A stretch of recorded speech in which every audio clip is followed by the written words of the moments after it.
Hello welcome student. आज आपके सामने मैं एक नए टॉपिक लेके आ रहा हूँ, rules of debit and credit account. इसके लास्ट हमने 2 चैप्टर पढ़ चुके हैं क्लास 11 के, इंट्रोडक्शन ऑफ अकाउंटिंग के बारे में और अकाउंटिंग प्रोसेस के बारे में। आज हम शुरुआत करेंगे डेबिट एंड क्रेडिट रूल्स के बारे में। सबसे पहले जानने की कोशिश करते हैं कि एक्चुअली डेबिट और क्रेडिट क्या होता है, क्योंकि बहुत से बच्चों के डाउट रहता है कि सर ये डेबिट क्या है, क्रेडिट क्या है और इसकी एक्चुअली मीनिंग क्या होती है। अगर देखा जाए तो इसकी कोई पर्टिकुलर मीनिंग नहीं होती डेबिट एंड क्रेडिट की। मेन जो इंपॉर्टेंट होता है कि समझना कि डेबिट ही क्यों बोला जाता है, क्रेडिट क्यों बोला जाता है। एक्चुअली जब हम अकाउंट बनाते हैं तो उसको 2 पार्ट में बांट देते हैं, एक डेबिट साइड के रूप में, क्रेडिट साइड के रूप में। आपने देखा हो, मैं यहाँ पे बना के रखा हूँ, एक टी शेप अकाउंट होता है यहाँ पे। हमेशा जब भी आप कोई भी अकाउंट बनाओगे, जब उसको रिकॉर्डिंग करोगे तो एक टी शेप अकाउंटिंग भी करोगे। जब क्लासिफिकेशन करते हैं अपने अकाउंट को तो एक टी शेप अकाउंटिंग में करते हैं। वो टी शेप अकाउंटिंग में आपको दिख रहा है यहाँ पे एक डेबिट साइड है और एक क्रेडिट साइड में लिखा हुआ है। तो जो अमाउंट हम लेफ़्ट साइड में लिखते हैं, जो अमाउंट हम जब लेफ़्ट साइड में लिखते हैं उसको हम डेबिट बोलते हैं, और जो अमाउंट हम राइट हैंड साइड में लिखते हैं उसको हम क्रेडिट बोलते हैं।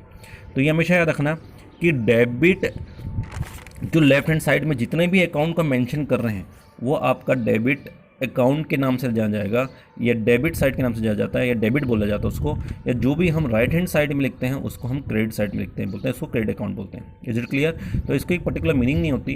तो इस सबसे मेन इंपॉर्टेंट कॉन्सेप्ट है कि डेबिट और क्रेडिट का, कि टी शेप अकाउंट के बेस पर जो हम लेफ्ट हैंड साइड में लिख रहे हैं उसको डेबिट बोलते हैं, और जो राइट हैंड साइड में लिखते हैं उसको हम क्रेडिट साइड बोलते हैं। Is it clear?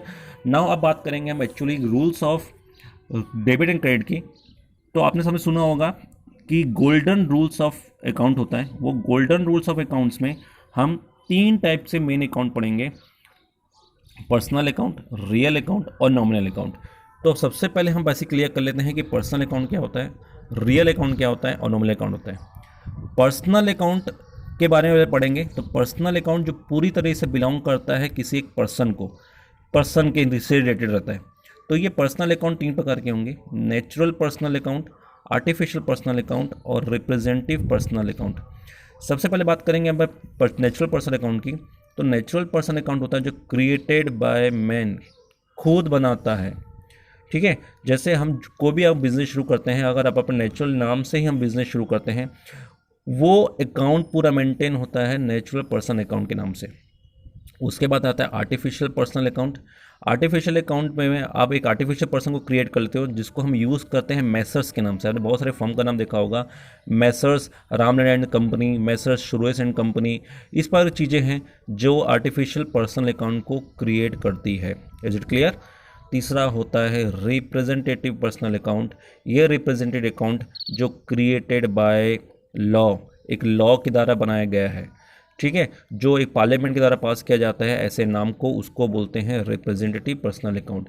जैसे आपने बहुत सारे बैंकों के नाम देखा होगा, इंश्योरेंस कंपनियों के नाम देखा होगा। ये ऐसा एग्जाम्पल है जो रिप्रेजेंटेटिव पर्सनल अकाउंट को बिलोंग करता है। Is it clear? जैसे रिजर्व बैंक ऑफ इंडिया है, स्टेट बैंक ऑफ इंडिया है, लाइफ इंश्योरेंस कंपनियाँ हैं, ये पार्लियामेंट के द्वारा बनाई गई है। This is called representative personal account. तो समझ में आया, पर्सनल अकाउंट 3 प्रकार के होते हैं, नेचुरल पर्सनल, आर्टिफिशियल पर्सन और representative personal account. Okay, now अब बिलोंग करता है second real account. Real account जो होता है, जो 2 प्रकार के होते हैं, जिसमें बोला जाता है एक टेंजिबल और एक इनटेंजिबल। टेंजिबल का जो रूल होता है, जो मैं आपको प्रीवियस क्लास में जब मैं अकाउंटिंग प्रोसेस पढ़ा रहा था, जब टर्मिनोलॉजी पढ़ा रहा था, उसमें आपको क्लियर कर चुका हूँ कि ये टेंजिबल और इनटेंजिबल क्या होता है, जिसको हिंदी में मूर्त और अमूर्त बोलते हैं। जो टेंजिबल अकाउंट होता है, जो विच कैन बी सीन और टच, जिसको हम देख सकते हैं, महसूस कर सकते हैं। और इनटेंजिबल अकाउंट होता है जिसको हम न छू सकते हैं, सिर्फ हम उसको महसूस कर सकते हैं और इसको देख नहीं सकते हैं। This is called real account. ठीक है, और लास्ट होता है नॉमिनल अकाउंट। जो नॉमिनल अकाउंट बिलोंग्स करता है आपके expenses, losses, income and profit को। जो हम छोटे मोटे जितने भी बिजनेस में छोटे मोटे जो भी एक्सपेंसेस हैं, इनकम्स हैं, बिलोंग्स जो कर रहे हैं, लॉसेस को जो बिलोंग्स करते हैं, वो सब नॉमिनल अकाउंट की कैटेगरी में आती है। तो ये आपसे अगर कोई पूछा जाए टाइप्स ऑफ अकाउंटिंग में, तो उसको 3 प्रकार के अकाउंट्स होते हैं, पर्सनल अकाउंट, रियल अकाउंट और नॉमिनल अकाउंट। हम तीनों अकाउंट को इसी के बेस में हम पढ़ेंगे गोल्डन रूल्स ऑफ अकाउंटिंग में। तो जो गोल्डन रूल्स हमने यहाँ पे लिख के रखा हुआ है, ठीक है, ये आपको दिख रहा है पर्सनल अकाउंट, रियल अकाउंट और नॉमिनल अकाउंट। तो ये पर्सनल अकाउंट का जो रूल्स है पर्सनल अकाउंट का जो रूल्स है, जैसे इसमें है डेबिट द रिसीवर। डेबिट में हमेशा क्या लिखा जाएगा, रिसीवर का नाम, जो रिसीवर है वो हमेशा डेबिट होगा। और दूसरा रूल है क्रेडिट द गिवर। ठीक, डेबिट द रिसीवर और क्रेडिट द गिवर, ये है आपके पर्सनल अकाउंट का रूल। दूसरा है रियल अकाउंट का रूल, ये होता है डेबिट वर्ड्स कम्स इन, जो आता है डेबिट, और क्रेडिट वर्ड गोज आउट, जो जाता है क्रेडिट। और तीसरा होता है नॉमिनल अकाउंट। नॉमिनल अकाउंट का रूल है जितने भी एक्सपेंसेस और लॉसेस होंगे वो सब डेबिट होंगे, और जितनी भी इनकम और गेन होंगे वो सब क्रेडिट साइड होगी। तो ये आपको ये जो गोल्डन रूल्स हैं, ये गोल्डन रूल्स बहुत सही तरीके से याद करना है। जैसे पर्सनल अकाउंट का फिर से रूल बता रहा हूँ, डेबिट द रिसीवर और credit the giver. Real account का रूल है debit words comes in, credit words goes out, जो आता है वो डेबिट और जो जाता है क्रेडिट। और तीसरा है फाइनेंशियल नॉमिनल अकाउंट का, जिसमें debit the expenses and losses, और जो क्रेडिट होता है वो इनकम एंड गेन होता है। ठीक है, ये है आपके मेन जो गोल्डन रूल्स हैं तीनों के, पर्सनल अकाउंट के, रियल अकाउंट के और नॉमिनल अकाउंट के। इसका कॉन्सेप्ट बहुत ज़रूरी है, बहुत सही तरीके से समझो इसको, नहीं तो आपसे कोई भी आगे जितने भी ट्रांजेक्शन्स होंगे वो ट्रांजेक्शन आप इसको याद नहीं कर पाओगे। तो अब इसी चीज़ को मैं आपको कुछ एक्सप्लेन करता हूँ एग्जांपल के साथ, कोशिश करना समझने की। अगर इसमें अगर आपको कोई डाउट्स हो, जरूर मुझे कमेंट्स करना और मुझसे क्वेश्चन पूछना। तो ये आपको जो इसके आगे का जो मेन लेक्चर होगा वो आपको मैं थोड़ा सा एग्जांपल देके बताता हूँ कि पर्सनल अकाउंट्स में आप किस तरीके से मेंटेन करेंगे, रियल अकाउंट में कैसे करेंगे और नॉर्मल अकाउंट में किस तरीके से करेंगे। ठीक है, तो सबसे पहले हम अगर बात करते हैं तो हम बात करते हैं पहले पर्सनल अकाउंट की। तो पर्सनल अकाउंट में आपने क्या देखा कि जो डेबिट होता है वो हमेशा डेबिट द रिसीवर हमेशा डेबिट होता है, और credit the giver. Okay, for example अगर मैं लेता हूं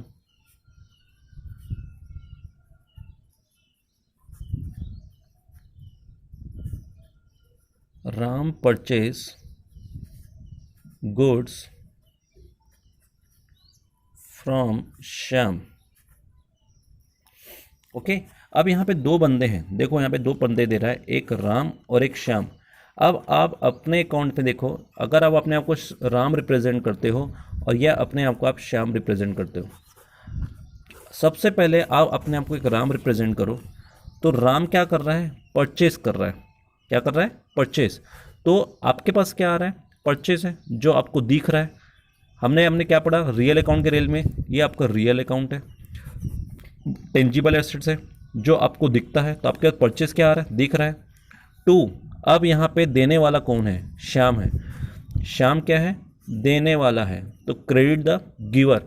हमने रूल पढ़ा डेबिट द रिसीवर और क्रेडिट द गिवर। तो जो क्रेडिट हो रहा है ये गिवर है, वो हमेशा क्रेडिट होगा, और इसको हमेशा 2 से बिलोंग करेंगे। किससे करेंगे, 2 से। तो अभी मैं जनरली समझा नहीं रहा हूँ, बता रहा हूँ कि ये जो परचेज अकाउंट है ये रियल अकाउंट को बिलोंग कर रहा है, और जो श्याम है वह आपके पर्सनल अकाउंट को बिलोंग कर रहा है। ठीक है, क्यों, क्योंकि ये गिवर है, ये देने वाला है, तो देने वाला हमेशा क्रेडिट होता है। और परचेस अकाउंट को हमने डेबिट इसलिए किया क्योंकि व्हाट्स कम्स इन, जो हमारे पास आता है वो हमेशा डेबिट होता है। ठीक है, तो ये रियल अकाउंट को बिलोंग किया, और पर्सनल अकाउंट ये आपको जो आपको क्रेडिट द गिवर है। ठीक उसी प्रकार अगर मैं यही चीज़ अगर इसको मैं अगर सिर्फ रियल अकाउंट के बेस में बनाता, तो अगर उसको मैं इसका एग्जाम्पल ये लिखता कि Ram purchase goods for cash ₹10,000। For example मैंने एक गुड्स खरीदा, कैश में खरीदा 10,000 रुपये में। तो अब मेरे पास रियल अकाउंट का रूल क्या है, what comes in and what goes out. मेरे पास क्या आ रहा है और मेरे पास से क्या जा रहा है। तो मेरे पास क्या आ रहा है, मेरे पास आ रहा है माल आ रहा है, तो उसका अपन बोलते हैं परचेस। मैं गुड्स खरीद रहा हूँ, तो purchase account DR to cash, मेरे पास से क्या जा रहा है, कैश जा रहा है। ठीक है, तो अकॉर्डिंग टू रियल अकाउंट के, वो रियल अकाउंट में क्या व्हाट्स कम्स इन डेबिट होता है और व्हाट गोज आउट क्रेडिट होता है। तो जो मेरे पास आ रहा है वो डेबिट होगा, और जो मेरे पास से जाएगा वो हमेशा क्रेडिट होगा। ये क्लियर हुआ। मेरे पास परचेस आ रहा है, मैं गुड्स खरीद रहा हूँ, तो खरीदने को यहाँ पे परचेस दिखेंगे। क्यों, क्योंकि यहाँ पे कोई किसी गुड्स की बात कर रहा है। सिर्फ परचेज की बात कर, गुड्स पर्टिकुलर चीज़ के बारे में बता। अगर यहाँ पे मैं कोई एक संपत्ति खरीदा या कोई अगर एसेट्स खरीदता तो यहाँ पे मैं एसेट्स लिखता, परंतु यहाँ पे कुछ नहीं बता रहा तो मैं सिर्फ परचेज लिखूंगा और मेरे पास से क्या जा रहा है, कैश जा रहा है।